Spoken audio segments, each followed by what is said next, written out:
Porque quiero que sepáis cuán grande lucha tengo por vosotros y por los que están en la Odisea y por todos los que me han visto en persona, para que sean alentados sus corazones, unidos en amor y alcanzando todas las riquezas que proceden de una plena seguridad de comprensión, resultando en un verdadero conocimiento del misterio de Dios, es decir, de Cristo mismo, en el cual están escondidos todos los tesoros de la sabiduría y del conocimiento.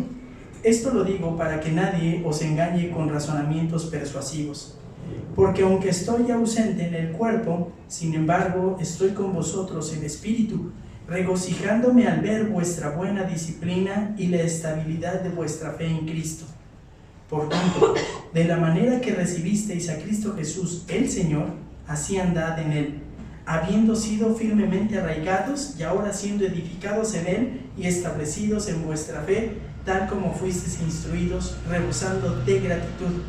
Mirad que nadie os lleve cautivos por medio de filosofía y vanas sutilezas, según la tradición de los hombres, conforme a los principios elementales del mundo y no según Cristo, porque toda la plenitud de la deidad reside corporalmente en Él, y en Él habéis sido hechos completos, y Él es la cabeza sobre todo poder y autoridad, y en Él también fuisteis circuncidados con una circuncisión no hecha con manos, al quitar el cuerpo de la carne mediante la circuncisión de Cristo, habiendo sido sepultados con Él en el bautismo, en el cual también fuisteis resucitados con Él mediante la fe en la acción del poder de Dios, quien le resucitó de entre los muertos. Y cuando estabais muertos en vuestros delitos y en la incircuncisión de vuestra carne, os dio vida juntamente con Él, habiendo perdonado todos nuestros delitos, habiendo cancelado el documento de deuda que constituía en decretos contra nosotros y que nos era adverso, y lo ha quitado de en medio, clavándolo en la cruz, y habiendo despojado a las autoridades y poderes, hizo de ellos un espectáculo público, triunfando sobre ellos por medio de Él. Por tanto, que nadie se constituya en vuestro juez con respecto a comida o bebida, o en cuanto a día de fiesta, o luna nueva, o día de reposo, cosas que solo son sombra de lo que ha de venir, pero el cuerpo pertenece a Cristo. Nadie os defraude de vuestro premio, deleitándose en la humillación de sí mismo y en la adoración de los ángeles, basándose en las visiones que ha visto, hinchando sin causa por su mente carnal, y no unido a la cabeza, de la cual todo el cuerpo, nutrido y unido por las coyunturas y ligamentos, crece con un crecimiento que es de Dios. Si habéis muerto con Cristo a los principios elementales del mundo, ¿por qué, como si aún vivierais en el mundo, os sometéis a preceptos tales como no uses, no gustes, no toques? Todos los cuales se refieren a cosas destinadas a perecer con el uso, según los mandamientos y enseñanzas de los hombres. Tales cosas tienen, a la verdad, la apariencia de sabiduría en una religión humana, en la humillación de sí mismo y en el trato severo del cuerpo, pero carecen de valor alguno contra los apetitos de la carne. Oremos. Padre y Señor que estás en el cielo, te amamos y te bendecimos. Te damos gracias, Señor, porque tenemos la oportunidad de conocerte. Te damos infinitas gracias porque reconocemos tu protección, pero sobre todo te alabamos y, Padre, nuestro amor se hace más grande por ti porque reconocemos, Señor, que tú alientas nuestro corazón para seguirte buscando. Y por eso es que venimos, para encontrarnos contigo, entender quién eres, lo que deseas de nuestra vida, lo que has hecho a nuestro favor, y entonces podamos vivir de manera agradable delante de ti, reflejando el carácter de tu Hijo Jesús. Utiliza este tiempo en el que hemos de estudiar tu palabra. Permite que tu Santo Espíritu ilumine nuestras mentes, mueva nuestros corazones, nuestra voluntad, y nos permitan, Señor, ser reflejo entre aquellos que no te conocen de las verdades que vamos a estudiar. Que toda la gloria, que toda la honra y toda la alabanza sea dada a ti, el único Señor, Dios y Salvador. En Cristo es que oramos. Amén. Puede tomar su lugar, hermano, nada más déme oportunidad para poder poner mi reloj y poder empezar a correr el tiempo, hermanos. Hermanos, vamos a estudiar, ahora sí, en esta mañana, Colosenses capítulo 2, versículos del 16 al 9. Son unos cuantos versículos, son 4 versículos. Y es necesario que usted y yo recordemos, o que podamos saber, qué vamos a estudiar, qué fue lo que quiso decir Pablo a la iglesia de Colosas. Primero, recordarle lo siguiente. Yo le explicaba la semana anterior que Colosenses 2, versículo del 8 al 23, realmente es el corazón de la carta, porque en la iglesia de Colosas, en la ciudad de Colosas, estaban siendo invadidos por falsas enseñanzas que venían de un grupo llamado gnósticos, que hablaban de revelaciones en particular, de ser iluminados, de tener que iniciar a otros para llegar a conocer a Dios, haciendo de lado la enseñanza de los apóstoles de la suficiencia de Cristo para salvar. Ellos, los apóstoles, enseñaban: tú no necesitas realmente hacer nada, no puedes entregar nada a Dios porque estás lleno de pecado. Pero los gnósticos decían: no, tú necesitas hacer algo más, y esa revelación solamente viene por mí, que soy iluminado. Y entonces Pablo ataca la falsa enseñanza de los gnósticos precisamente en el capítulo 2 de Colosenses. Pero junto con esto había una mezcla, porque la falsa enseñanza de los gnósticos también se combinaba con la enseñanza de un grupo llamado los legalistas, aquella filosofía judía que atribuía a practicar ciertos ritos, poderes de salvación. Por ejemplo, obedecer los días de reposo, la circuncisión, cosas que vamos a hablar adelante. Y luego todavía va a atacar algo más en los versículos siguientes, donde les va a explicar claramente que todas estas obras son solamente esfuerzos humanos, pero no tienen la capacidad de purificar el alma ni de llevar a la salvación. Y yo creo que en eso usted y yo nos podemos identificar claramente. No le estoy diciendo falso seguidor de Cristo ni falso maestro. Lo que quiero decir es que usted y yo en algún momento confiamos en nuestra bondad, en nuestra capacidad de hacer cosas para ser salvados por Dios, hasta que alguien vino y nos predicó el evangelio y nos dimos cuenta que ni siquiera la fe que en nosotros surgió es obra nuestra. ¿Es obra de quién? De Dios. Dios la puso. Dios, como a un muerto, como a Adán cuando le sopló aliento de vida, y de repente Adán, debía de ser fácil recordarlo, Adán cobró aliento de vida y dejó de ser más que un mono de tierra o de barro. Fue un hombre. Así nosotros andábamos muertos, no podíamos reaccionar, y un buen día lo que tanto se nos había dicho una y otra vez y que despreciábamos, lo comprendimos. Entonces eso es lo que va a atacar el apóstol Pablo. Pablo ya dijo en los versículos 13 adelante, va a decir en los versículos del 8 al 15, Cristo es suficiente para salvar. Tú no puedes hacer nada para conseguir tu salvación, y es tan suficiente que ha atado a los más grandes poderes que pudiese haber en tu contra, y Dios te ha salvado. Dios te ha salvado. Pero ahora en Colosenses capítulo 2 versículos del 16 al 19, Pablo explicó a los colosenses que la obra redentora de Cristo les permitió vivir en verdadera plenitud espiritual. Imagínense, le está escribiendo a un grupo de personas que tenían trasfondo judío y pagano, que hacían un sinfín de cosas para intentar agradar a sus deidades y simplemente no se hallaban plenos, no tenían una relación íntima con Dios. Eso se parece mucho a nuestras vidas. Bueno, pues Pablo les va a explicar a los colosenses nuevamente que la obra redentora de Cristo les permitió vivir en una verdadera plenitud espiritual. Ahora, qué bueno que de eso se trata el texto, pero ¿eso qué relación tiene con nosotros? Muy sencillo. Colosenses 2, versículos del 16 al 19, nos recuerda 2 razones por las que en Cristo tenemos plenitud espiritual.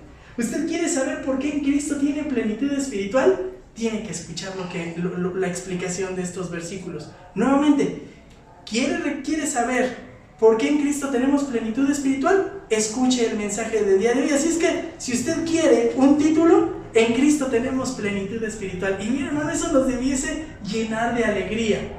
Nos debiese llenar de alegría porque nos hace distintos a cualquier persona en este mundo. Entonces, en Cristo tenemos plenitud espiritual. Tenemos plenitud espiritual porque, primera, nos concede relacionarnos personalmente con Dios. Por eso es que tenemos plenitud espiritual. No se trata de una religión en sí, como tal, o bueno, no se trata de seguir una serie de ordenanzas, no. Con Cristo, en Cristo tenemos plenitud espiritual porque con Él nos concede relacionarnos personalmente con Dios. Es decir, es tener una amistad con el Señor. A ver, deténgase un momento, porque esto es muy trillado. Es decir, yo tengo una relación personal con Dios. Mire, hasta los rockeros dicen, nosotros los cristianos por mucho tiempo decíamos, tenemos un estilo de vida. Y ahora ya los rockeros también dicen, el rock es un estilo de vida. Bueno, es que el cristianismo es totalmente distinto, hermanos. En Cristo tenemos plenitud espiritual porque tenemos una relación personal con Dios. Es decir, Dios es su amigo. Usted habla con Dios y Dios ¿qué? Escucha. Dios habla y usted escucha. Usted le pide ayuda a Dios y Dios ¿qué, hermanos? Actúa. Usted vive y Dios en base a su vida se agrada o se desagrada. Es algo vívido, es algo de día a día. ¿Cómo lo vemos esto? Acompáñeme, porque entonces es donde resulta lo interesante de esta mañana. Solamente déjeme aclararle algo. ¿Qué es el legalismo, hermanos? ¿Qué es el legalismo? Bueno, el legalismo es lo siguiente, es la religión de los logros humanos. A ver si usted se identifica con el legalismo antes de creer en Cristo. Es la religión de los logros humanos. No se basa solamente en Cristo. La medida de ser una persona espiritual se conforma entonces a las normas hechas por los hombres. ¿Tú quieres ser espiritual? Haz esto, haz aquello. ¿Quieres ser espiritual? Pues júrate un tiempo porque no puedes vivir sin tomar. ¿Quieres ser espiritual? Haz una peregrinación. ¿Quieres ser espiritual? Ve y haz una promesa. Ve y haz una manda. Ve y dale de comer a los peregrinos. ¿Quieres ser espiritual? No faltes al templo cristiano cada 8 días. Llega desde tempranito, desde el estudio dominical. No te puedes saltar las clases de la escuela dominical. ¿Quieres ser espiritual? No, cántate bien todos los coros. Métete, enrólate en el servicio, haz algo. ¿Quieres ser espiritual? ¿Ya se dio cuenta de dónde fui? A veces los cristianos también pueden ser, ¿qué, hermanos? Legalistas. Pueden ser legalistas. Se atribuyen mandamientos y obras de hombres, poderes espirituales que no son así. El legalismo es ineficaz, ¿sabe por qué? Porque no tiene la capacidad de refrenar la carne. Pues sí, pero alguien se fue y se juró y aguantó todo el año. Sí, pero terminando el hecho de que juró, ¿qué sucede? Regresa y más fuerte, ¿no? Reloaded, recargado, ¿no? Pero es que, ¿cómo es posible? Vas y le das una manda a tal santo, pero aquí te expresas de lo peor. ¿Le ha tocado? Híjole, pero yo soy cristiano y dejé de fumar, pero sigo siendo igual. Oye, pero yo no falto al culto todos los domingos, pero sigo siendo igual. Se empiezan a prender las alertas. Porque o estoy viviendo una religión o estoy teniendo una relación personal con Dios. ¿Me estoy confundiendo? Hermanos, es bien interesante este texto. Y al rato hablamos del misticismo, porque también viene en este texto. Entonces yo les dije que Colosenses 2 del 16 al 19 nos recuerda 2 razones por las que en Cristo tenemos plenitud espiritual. En Cristo tenemos plenitud espiritual porque nos concede relacionarnos con Dios. Observe por qué le digo esto. Empieza Pablo en el 2.16 diciendo, ¿por tanto qué? Por tanto lo que ya dije. ¿Qué dijo? ¿Qué dijo Pablo? Y cuando estabais muertos en vuestros delitos y en la incircuncisión de vuestra carne, cuando ustedes con su vida no agradaban a Dios, Él les dio vida y los perdonó de todos sus delitos y pecados y canceló el documento, la deuda que los separaba de Dios. Usted tenía la condena de Dios encima y Cristo la canceló, y habiendo despojado a las autoridades hizo de ellos un espectáculo público. Su victoria sobre nuestra carne y nuestra pecaminosidad. ¿Y cómo nos reconcilió? Fue tan contundente que exhibió a nuestro peor enemigo. Lo paseó. Utiliza Pablo esta figura para decir, exhibió a Satanás. Está derrotado nuestro peor enemigo. Por tanto, que nadie se constituye en vuestro juez. ¿Se da cuenta? Como ya les dije todo lo que hizo Cristo, por tanto, entonces pues verdaderamente tienen que hacer lo siguiente. Con Cristo ya lo nuestro, ustedes no pueden seguir igual. ¿Y qué es lo que les va a decir? Bueno, Pablo acaba de hablar de la suficiencia de Cristo para salvar. Y estas dos palabras van a dar continuidad, porque ahora les va a decir cómo en Cristo tenemos plenitud. Observe, dice, por tanto, que nadie se constituye en vuestro juez. Y ese por tanto, y ese que nadie se constituye es tan contundente que la Reina Valera contemporánea la traduce muy bien. Dice, no permitas pues que nadie te juzgue. No permitas pues que nadie te juzgue. No permitas pues que nadie te cuestione, te critique, te condene. No, entonces esa es una libertad para que hagamos lo que querramos. No. ¿Cuál es la regla de interpretación número 1 de acuerdo a las enseñanzas del pastor Sandy? ¿Cuál es? Contexto, para que luego lo vuelvan a decir que son nuestras frases. Número 2, ¿cuál es? Contexto. ¿Y la 3? Que nadie los juzgue de acuerdo a qué. Vaya hacia adelante. Por tanto, que nadie se constituya en vuestro juez con respecto a qué. A comida, o a bebida, o en cuanto a días de fiesta, o luna nueva, o días de reposo. Les está diciendo el apóstol Pablo, hay un riesgo de que los creyentes pierdan libertad y su verdadera relación con Dios si se regresaban a las prácticas que los judíos pedían se efectuaran para ser un devoto judaizante, un devoto judío. ¿Qué pedían los judíos? Bueno, la religión judía pedía lo siguiente. Primero pedía la ¿qué? De acuerdo al texto anterior, la circuncisión. Obedece los rituales de comida y de bebida. Ahorita los voy a explicar. Las fiestas, ¿cuáles eran las fiestas? La Pascua, los tabernáculos y el otro, el día de reposo. Es decir, aquí vemos, está desmenuzando y aclarando cuál es la falsa enseñanza. La falsa enseñanza era algo de gnosticismo mezclado con la religión judía. Los judaizantes querían que los colosenses, que no eran judíos, vivieran como ¿quiénes? Como los judíos. ¿Quieres ser primero cristiano y quieres ser bien espiritual? No nada más creas en Cristo, tienes que hacer todo esto. Es como voy a hacer pausa, pero a lo mejor nos contextualiza mucho. No puedes ser cristiano si no vas. Todo México es guadalupano. Y uno que dice, manos, no todo México es guadalupano. Yo soy cristiano y yo no soy guadalupano. Eso es una aberración total. ¿Está de acuerdo o no? No, es que todo buen mexicano le rinde ceremonia a los muertos. No, pues perdóname, yo no. Sí queda claro. Es decir, le estaban poniendo requisitos para ser cristiano, cuando ya vimos en el texto anterior que Cristo ya había ¿qué? Consumado la salvación. Y eso impedía que tuvieran plenitud espiritual.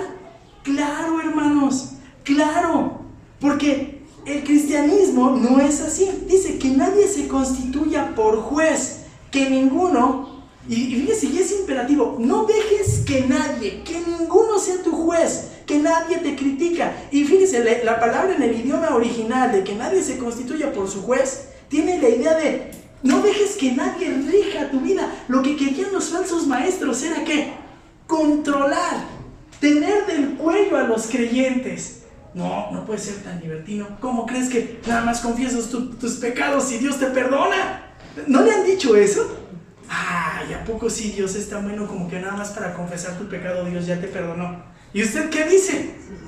Sí, pues ¿qué más tengo que hacer? No, tienes que compensar en algo. Pues es que nada que yo haga por mis fuerzas me va a dar que ser agradable delante de Dios. Eso es ególatra. ¿Se da cuenta? Oiga, ¿qué actual es esta carta? Bueno, pues les dice aquí, observamos que ningún creyente, hermanos, tenía el derecho a juzgar a un hermano por lo que ya se mencionó ahí. ¿Y sabe que la declaración de Pablo es tan contundente? Que tenían los hermanos que rechazar estas artilugios legalistas, ¿no? Estas trampas legalistas. ¿Y saben? Pablo es enfático en esto. Pablo en muchas ocasiones lo dice en la Biblia. Y nada más déjeme recordarle a Tito 1, 14 y 15. Dice, no atendiendo a fábulas judaicas, ni a mandamientos de hombres que se apartan de la verdad, ni a mandamientos de hombres. Pablo deja a Tito en la isla de Creta para formar pastores. Y les dice, ¿sabes qué? No te andes discutiendo con ellos por fábulas de los judíos. ni te pongas a discutir por ellos por mandamientos de hombres que en lugar de acercarlos a la verdad, los terminan apartando. ¿Qué les dijo el Señor Jesús a los fariseos? ¿Ustedes son qué? Ustedes en lugar de acercarlo, 2 veces más que alejan a la gente.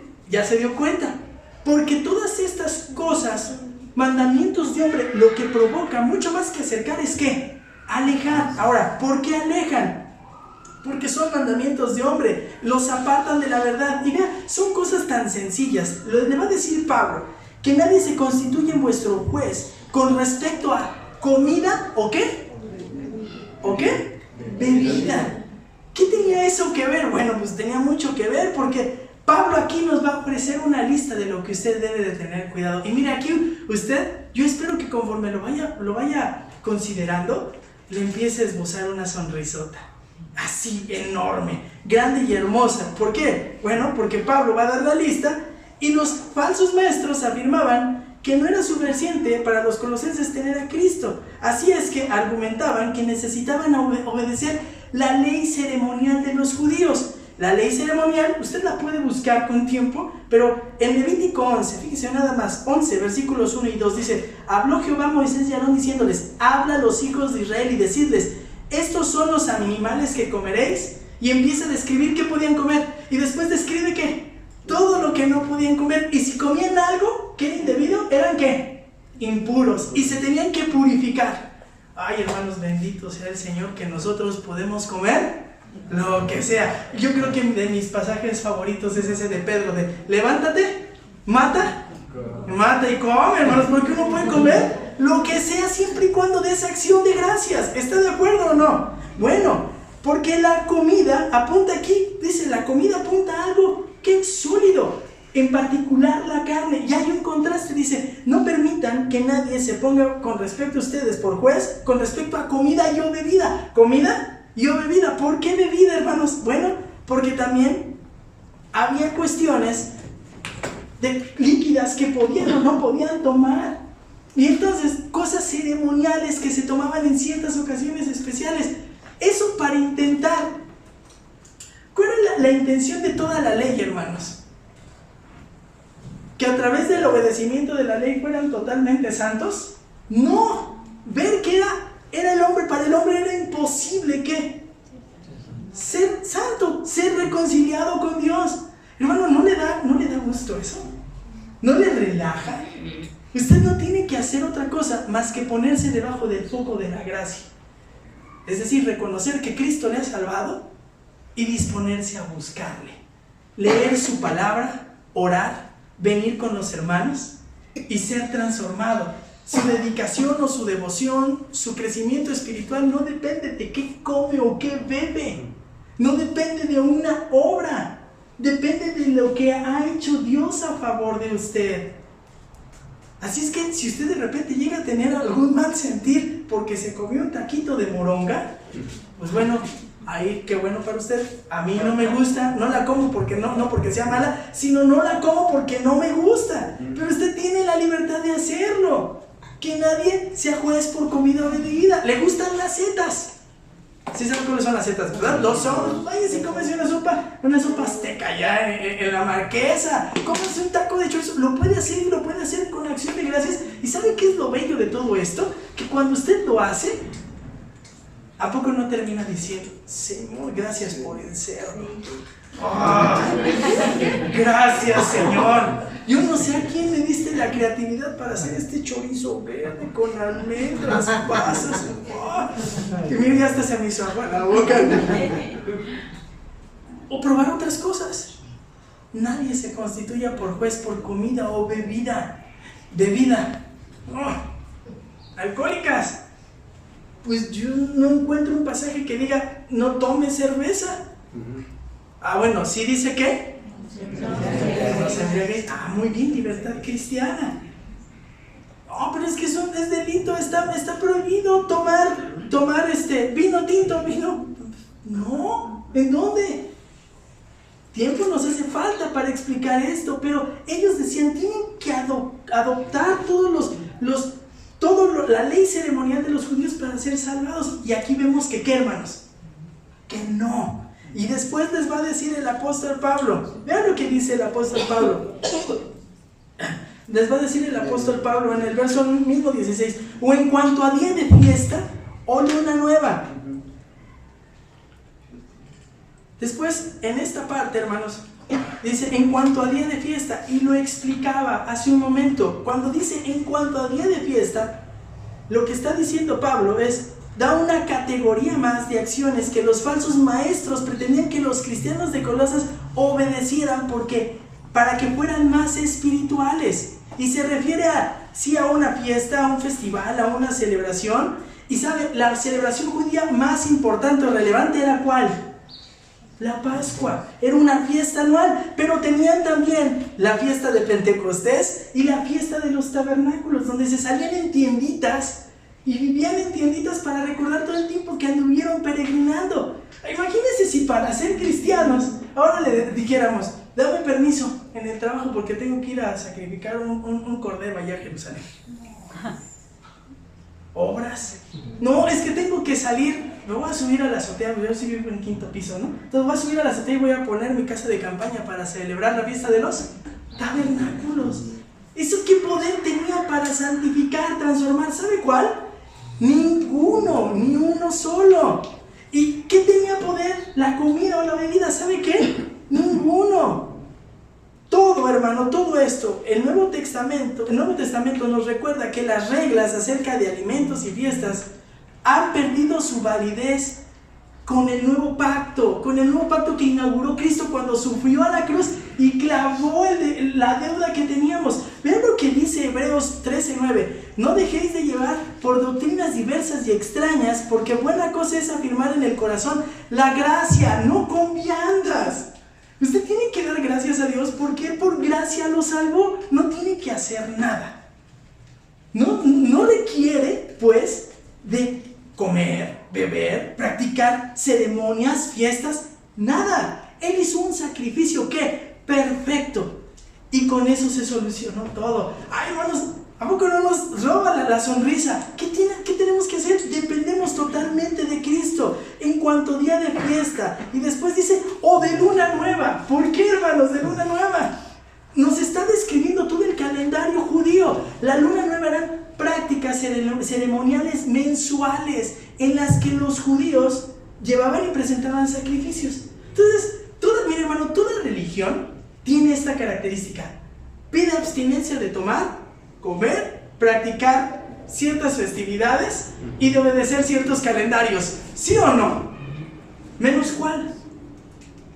Menos la verdadera fe en Cristo, que te dicen eso no es necesario. Pero tú celebras la Navidad, eso es otra cosa. Conmemoramos y no depende de que de eso yo me salve. Pero practicas el bautismo, no depende el bautismo de que yo me salve. Pero es que tú también obedeces normas. No, yo me sujeto por amor, pero eso no determina mi salvación. Sí manifiesta que he sido salvo, pero no gano la salvación. ¿Ya quedó claro, hermanos? Pablo está apelando a la gracia, a la suficiencia de Cristo. Y eso es precioso, hermanos. Eso es hermoso. Ahora acompáñenme. Luna nueva. Para Pablo entonces, todos estos eran los elementos de los cuales los cristianos habían sido librados y no se debe recaer en su veneración. Es como si usted dijera, yo soy cristiano, ya me convertí, pero voy a regresar a lo mismo y empiezo a practicar lo que antes hacía en desconocimiento, y pues también voy a ir a pedir a la Virgencita y también le voy a ir a pedir a tal santo. ¿Qué diríamos? No has entendido. Estos falsos maestros no habían ¿qué? Entendido. Deseaban tener a la gente ¿qué? Controlada. Pero es que ¿cómo crees que si no les pones normas, cómo van a obedecer? ¿Es obra tuya o es obra de Dios? Hermanos, y aquí viene una buena pregunta, contextualizando. ¿Cuándo el pastor Santiago, cuándo Arturo, cuándo yo les hemos dicho, está prohibido hacer esto? ¿Sabe por qué no es necesario, hermano? ¿Por qué no lo hacemos? Porque una victoria por la fuerza es infructuosa. Quien debe de traer, redarguir el corazón, mostrar lo que es necesario corregir en el corazón del hombre es Dios. Y cada quien sabe si obedece o no a Dios. Bendita la palabra del Señor, que no nos pone por juez en cuanto a cuestiones religiosas. Eso no descarta que en algún momento, si vemos a alguien pecar, ¿qué tenemos que hacer? Acercarnos y corregirle. Pero observe, porque estamos hablando precisamente de que en Cristo tenemos plenitud espiritual, porque nos concede relacionarnos personalmente con Dios. Estos hombres no estaban relacionados con Dios, tenían una falsa religión. Usted ve a mucha gente viviendo en sus religiones sinceramente engañados, pero no tienen una relación personal con Dios. ¿Y qué cree? Los colosenses la tenían. ¿Y qué cree? Los que hemos creído en Cristo y que hemos aceptado la salvación por gracia, conocemos a Dios. Usted sí se vale que diga en las mañanas, ¿qué estabas haciendo? Estaba platicando con Dios. Seguramente alguno que otro lo va a ver, está loco, ¿no? Pero es verdad, estoy hablando con Dios.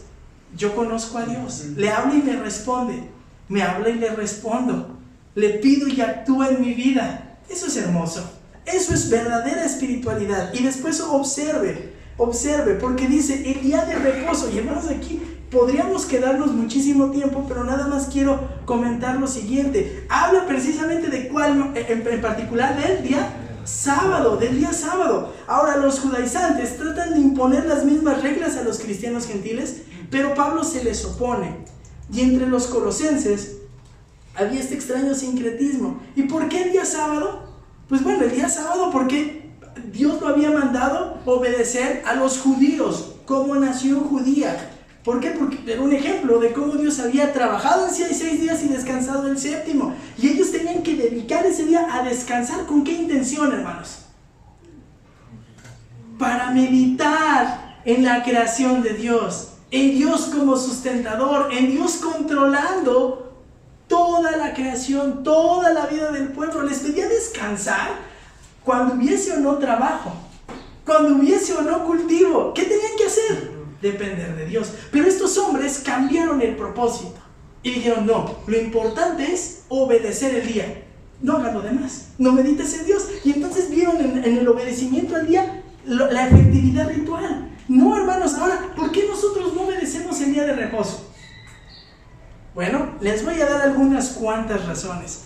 Primero, porque nos encontramos bajo el nuevo pacto, y al estar en el nuevo pacto, nosotros no somos judíos. ¿Estamos de acuerdo?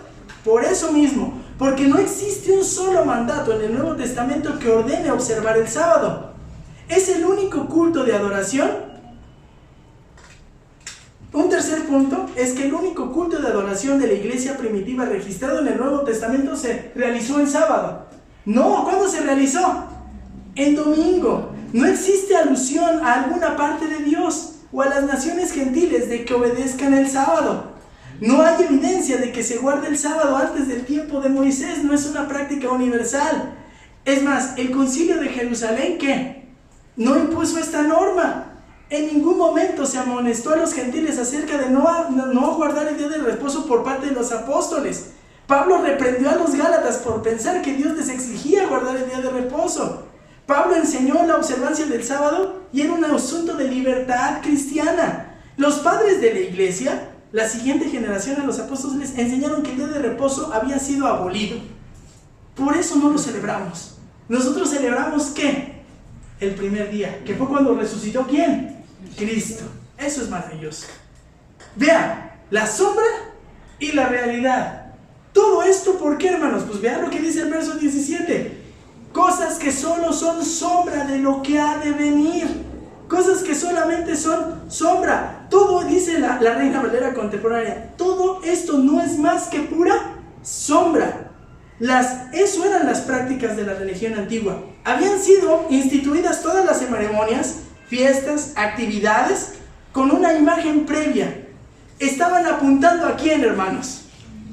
A Cristo.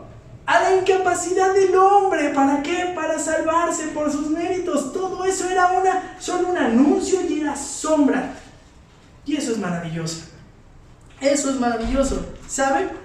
Una sombra no es la realidad, pues la realidad es la que produce la sombra. Es decir, Cristo es la realidad. Y en Cristo tenemos todo esto a plenitud. Es más, déjenme decirle lo que dice Juan 16:41. Jesús es el pan que descendió del cielo. Hablaba de comida, pues Jesús es el pan que descendió del cielo. Y después vea lo que dice. Hablaba de días y prácticas, ¿no? Bueno, dice 1 Corintios 5:7, Jesús es nuestra Pascua, ya que fue sacrificado por nosotros. ¿Qué se celebraba en la Pascua? El perdón de los primogénitos. ¿Y qué mataban? Un cordero. ¿Y quién murió por nosotros? Nuestra Pascua, el cordero. Era sombra, hermanos. No tenemos que volver a ritos, porque en Cristo somos plenos, tenemos plenitud espiritual. Y después observe, son sombra de lo que ha de venir. Estas ceremonias legales eran solamente el tipo, la figura de lo que había de venir. Y cuando nosotros hablamos de esto, decimos de lo que ha de venir, de lo que ha de venir en la segunda venida. No, de lo que llegó a través de Cristo. Y hay muchas cosas que todavía no experimentamos y que las vamos a ver hechas una realidad.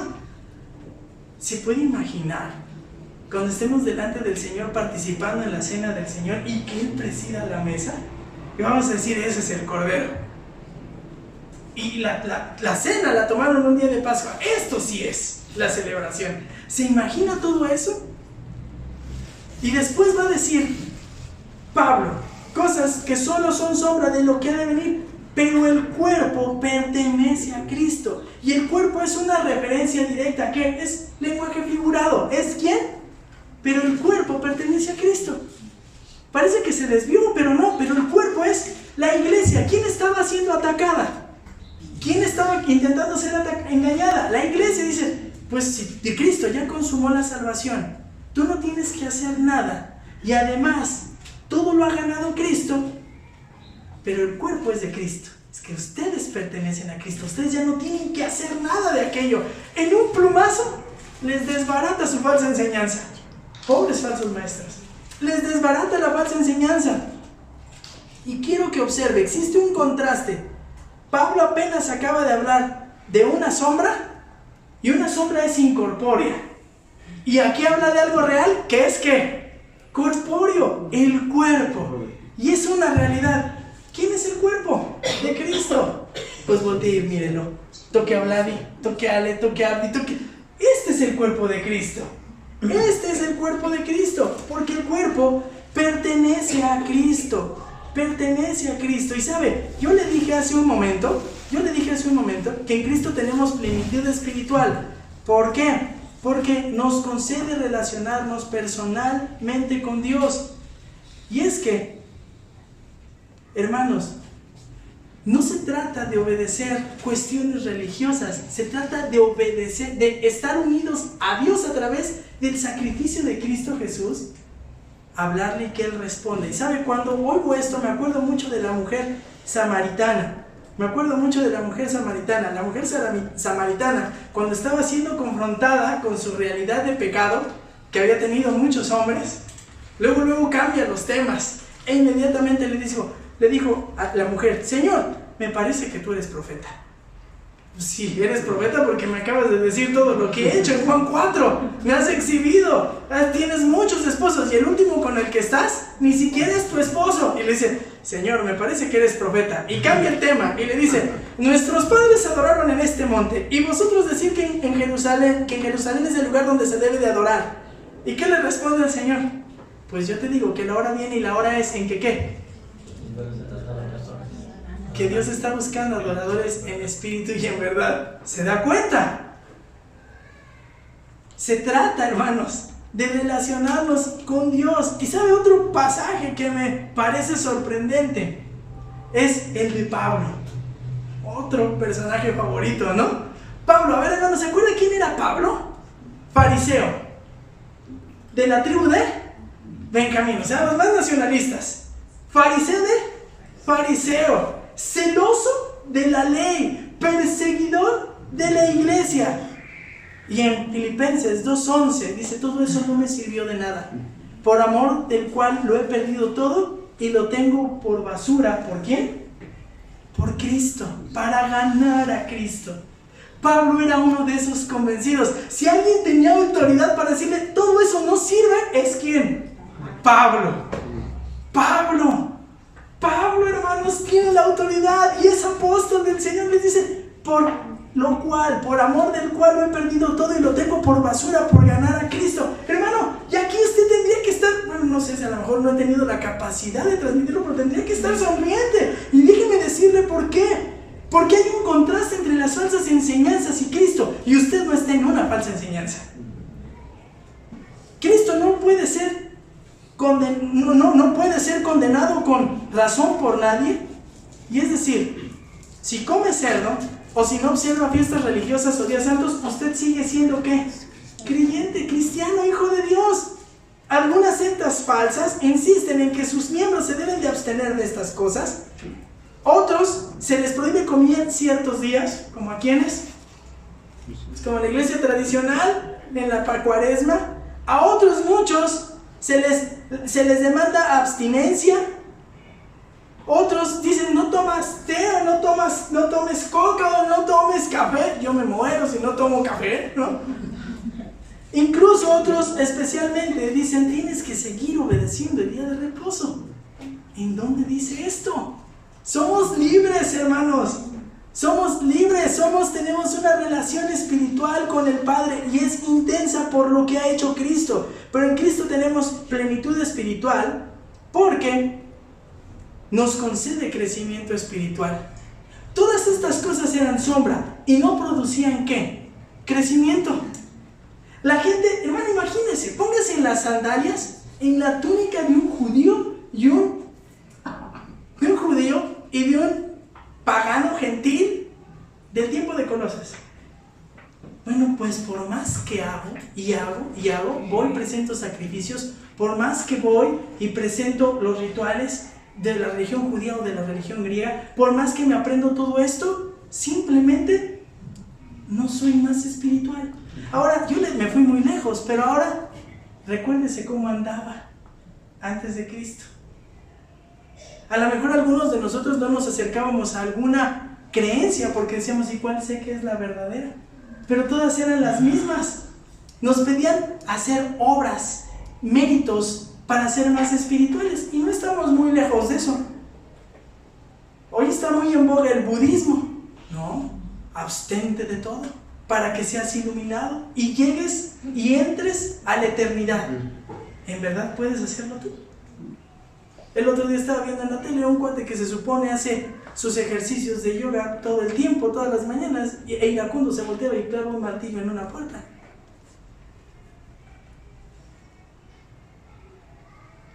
No, pero es que yo, sin faltar, les salgo a dar alimento a todos los peregrinos. Cada 10 de diciembre, cada 12 de diciembre, y podrá tener las mejores intenciones, pero ¿qué creen? No le hace más espiritual. Pero tenga cuidado, porque usted puede estar en un templo cristiano, pensar que es cristiano, y pensar que porque viene a la iglesia, pensar porque lee la Biblia, pensar que porque ocasionalmente ora, es cristiano y no lo es. Porque no ha vivido a plenitud. La evidencia no existe, no ha sido transformado su carácter, y eso es un peligro enorme. En Cristo tenemos plenitud espiritual porque nos concede crecimiento espiritual. Hermanos, es hermoso hablarle a Dios y ver que responda, pero es hermoso también que usted se voltee y diga, yo recuerdo que empecé a creer en Cristo el segundo jueves del mes de enero del año 2000, pero hoy me veo y no soy el mismo. Y yo espero que usted pueda voltear y ver lo mismo en su vida. ¿Por qué? Porque hay crecimiento espiritual. ¿Por qué lo decimos? Vean lo que dice. Nadie os defraude. Nadie os defraude.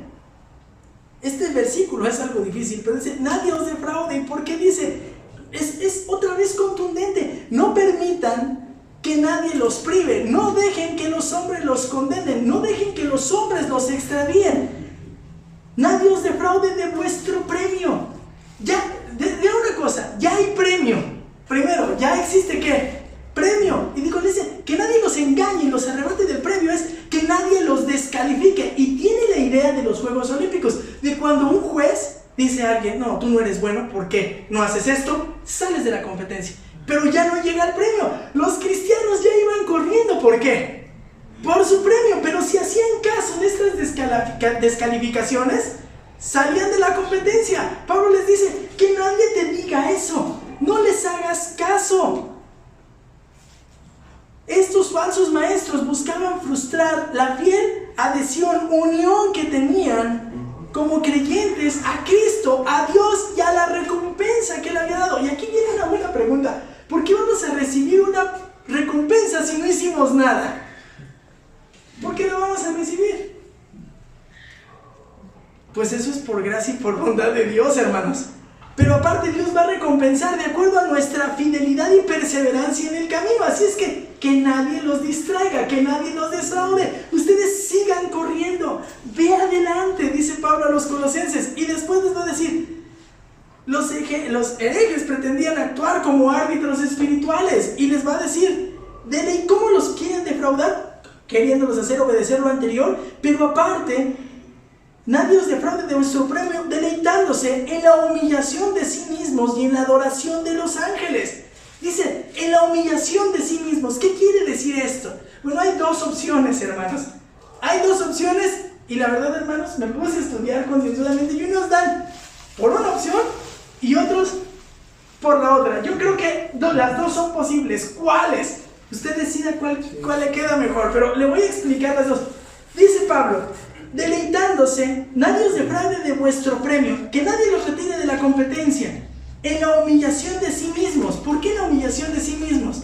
Bueno, es que probablemente estos hombres que eran falsos maestros decían lo siguiente, tenían una falsa modestia, una falsa sencillez.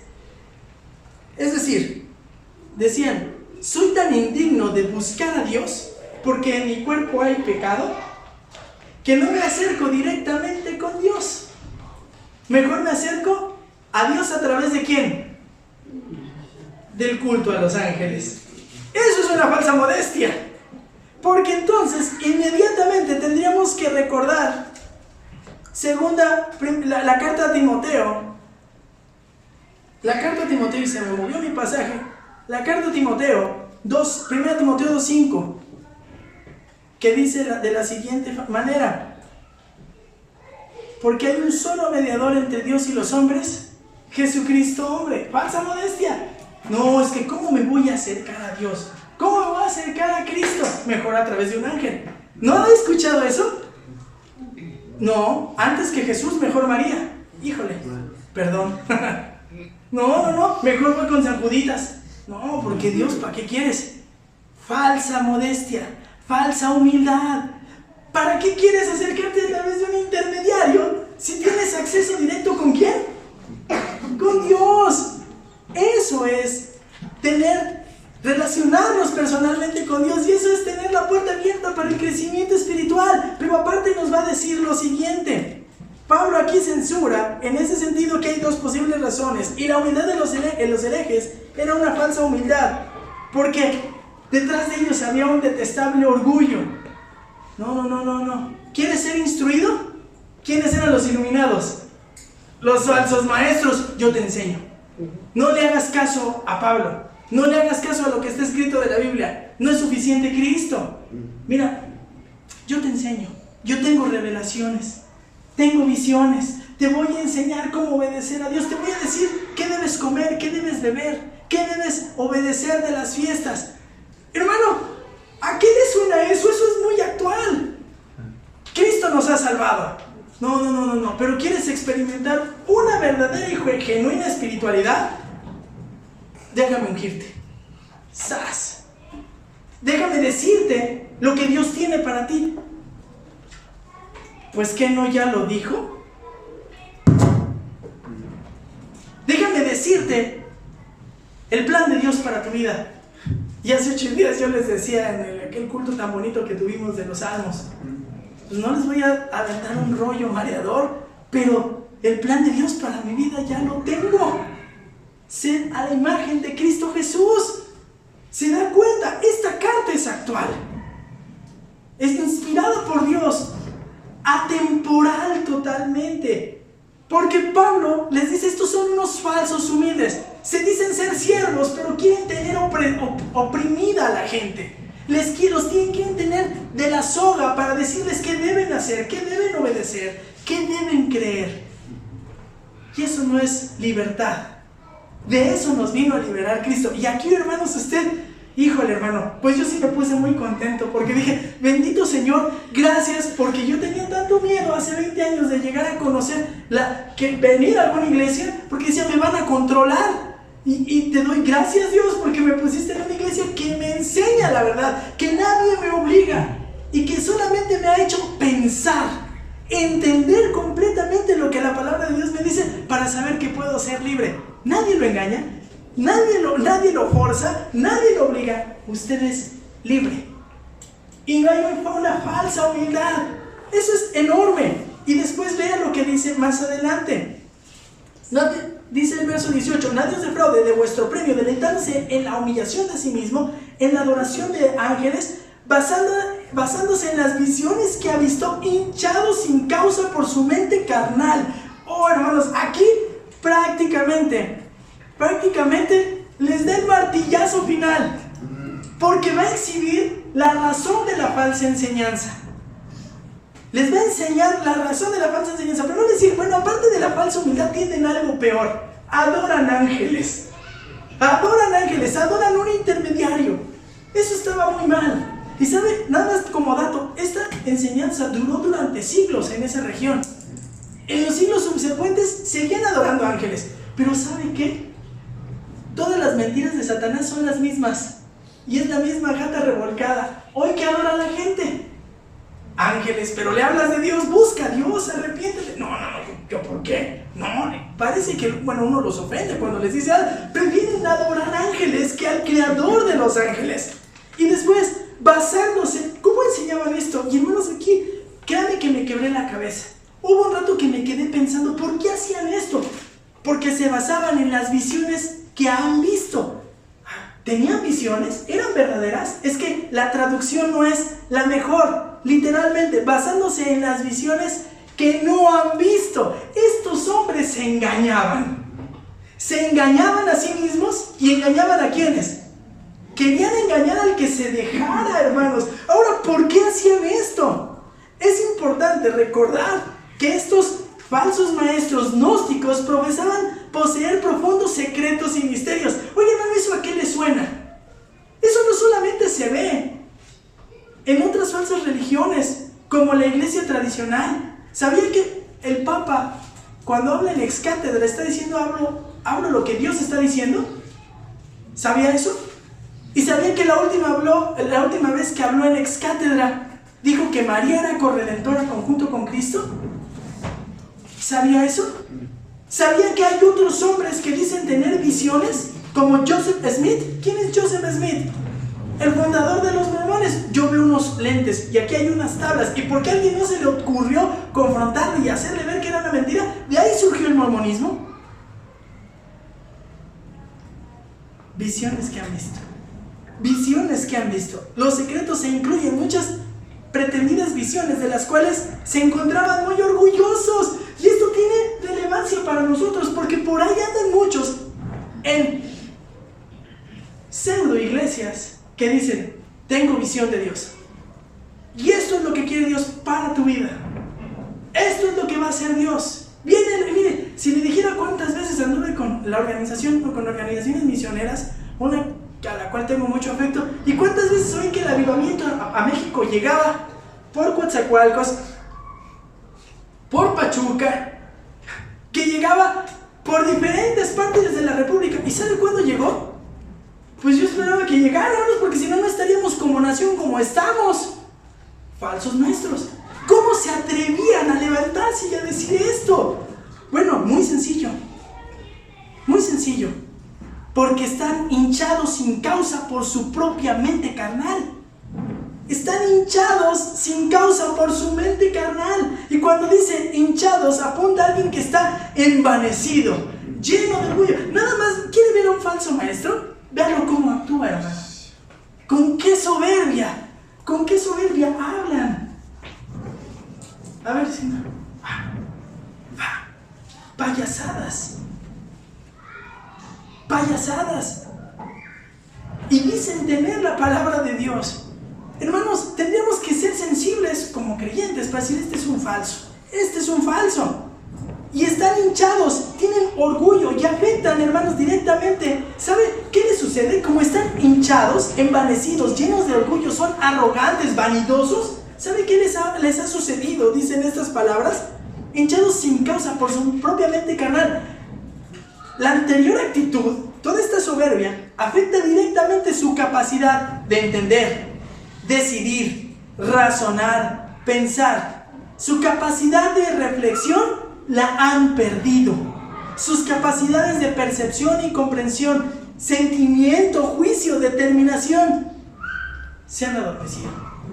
Es decir, han llegado tan profundo que ya nada los detiene. No me pregunte por qué lo iniciaron, no lo sé.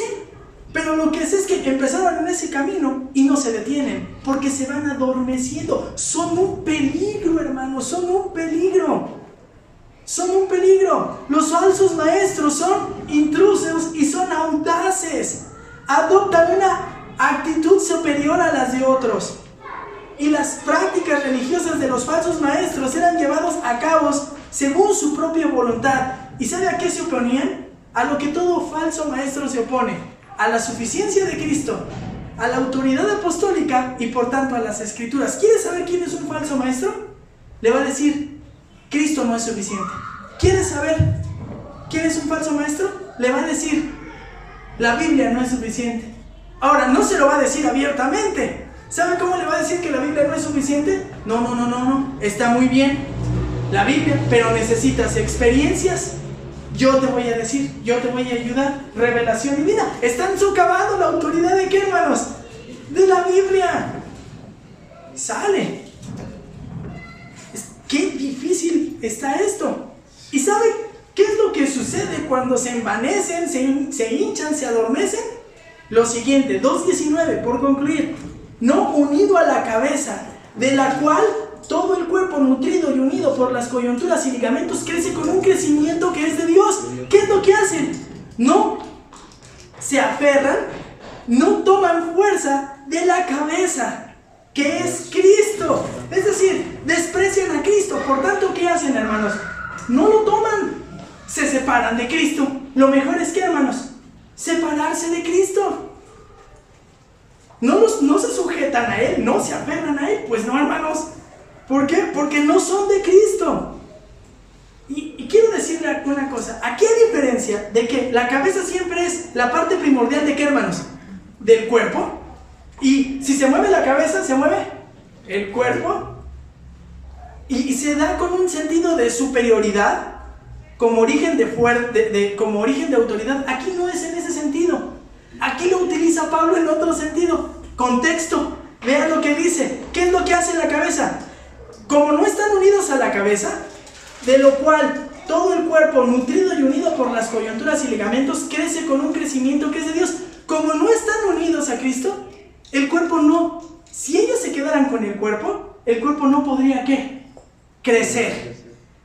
Pero cuando alguien está unido a la cabeza, cuando alguien está aferrado a la cabeza, por consecuencia, ¿el cuerpo qué?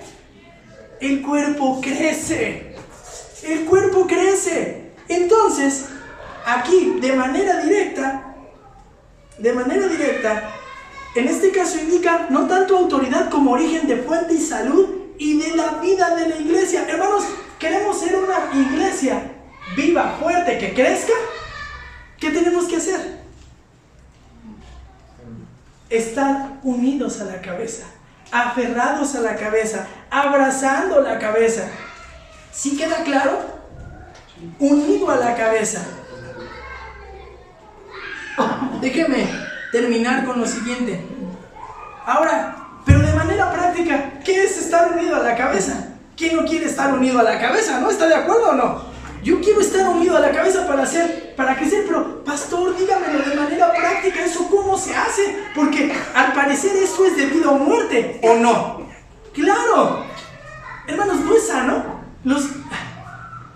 Los cristianos no pueden ser gremlins, ¿no? No pueden ser cosas chiquitas, bonitas, que se deben quedar así que por siempre.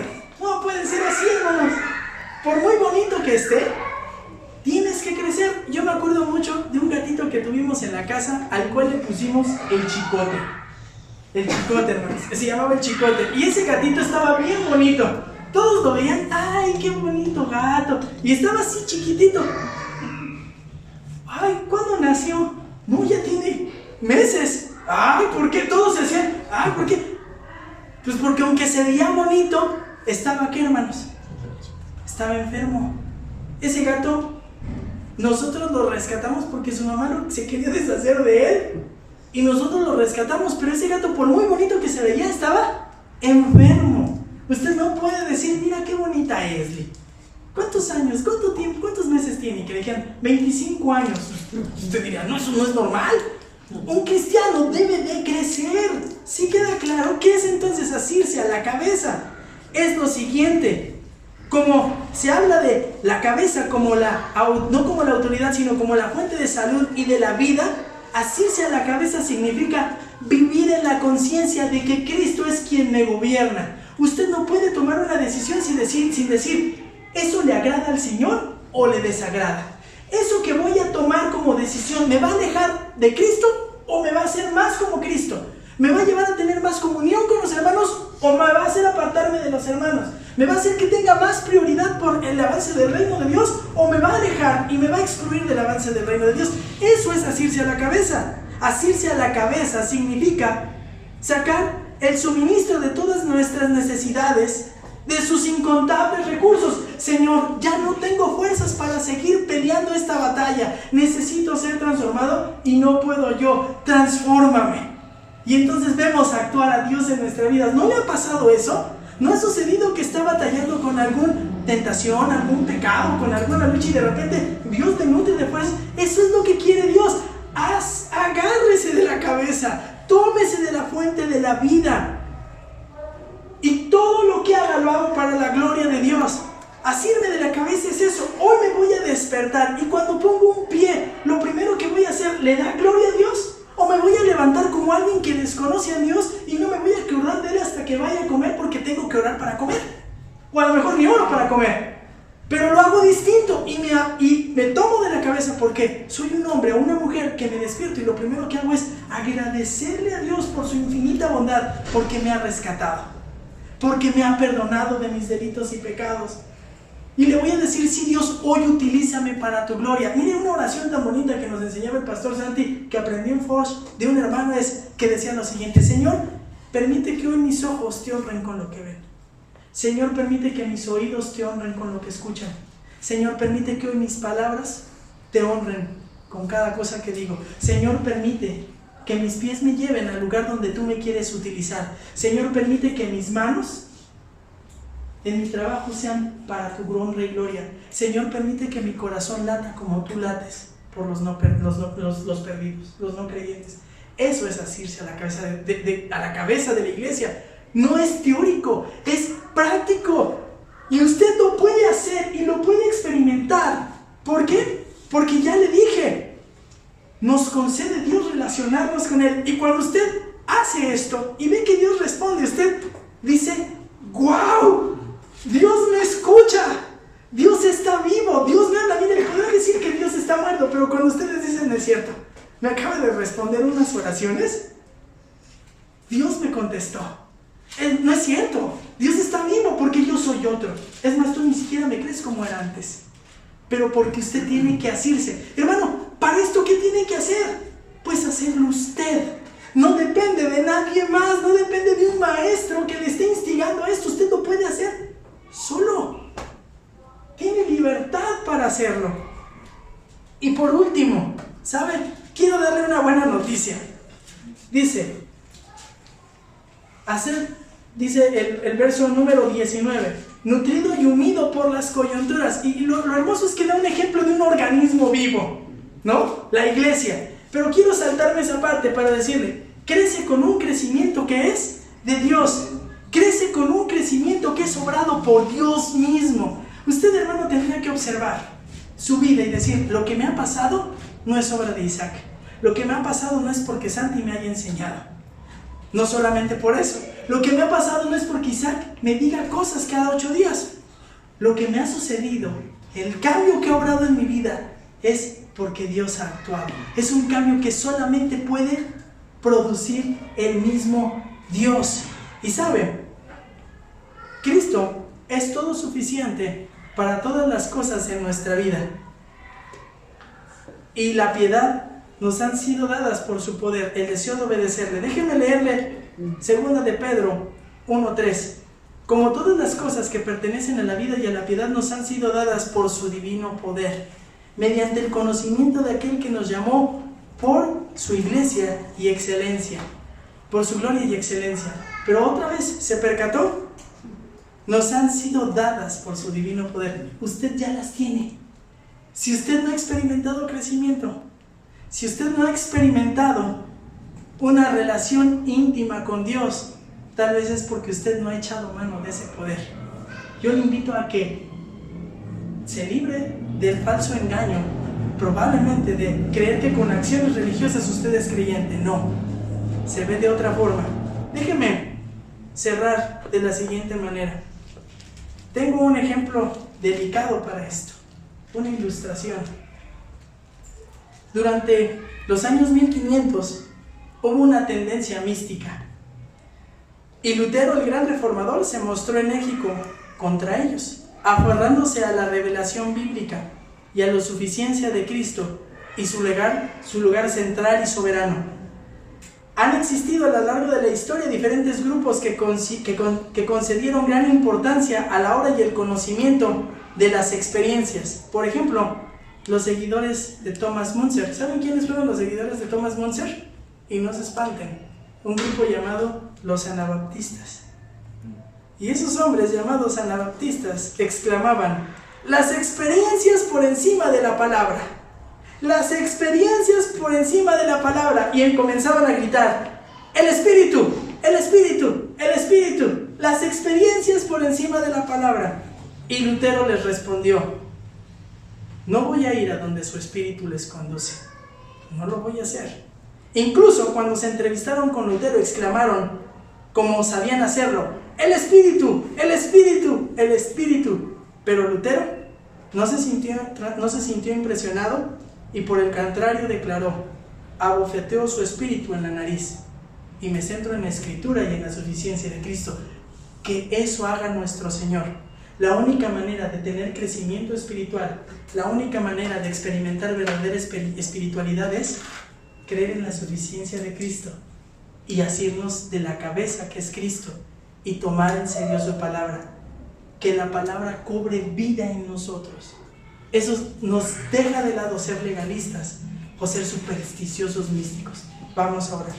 Padre y Señor que estás en el cielo, cuántas gracias te damos por tu palabra. Señor, gracias porque cuando vemos las dificultades del pueblo de Colosas, de tu pueblo, pues Señor, te damos gracias porque les escribiste una carta que les ayudase a cuidarlos, Señor, y con ello nos has cuidado a nosotros. Ayúdanos, Señor. Aparta de nosotros, Señor, la religiosidad. No se trata de prácticas, Señor, tradicionales, no se trata de ejecutar prácticas